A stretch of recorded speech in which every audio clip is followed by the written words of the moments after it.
Bharat Pakistan match মানেই অর্থের ঝনঝনানি, কোটি কোটি ডলারের রাজস্ব। এই ম্যাচের এতটা চড়া বাজার মূল্যের কারণেই প্রতিবার আইসিসি ইভেন্টে একই গ্রুপে রাখা হয় ভারত এবং পাকিস্তানকে। এশিয়া কাপে একই ঘটনা চলে, সবকিছুর মূলেই রয়েছে সেই চড়া রাজস্ব বাণিজ্য।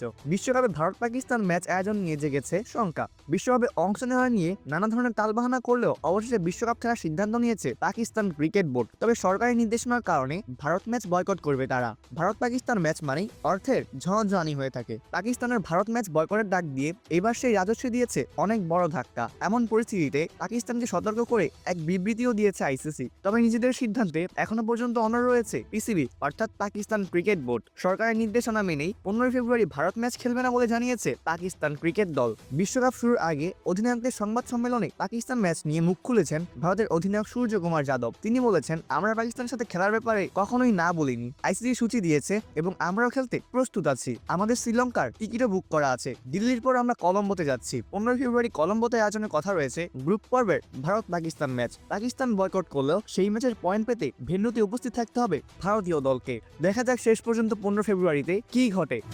অপূর্ব দাস, ফ্লেভার্স নিউজ।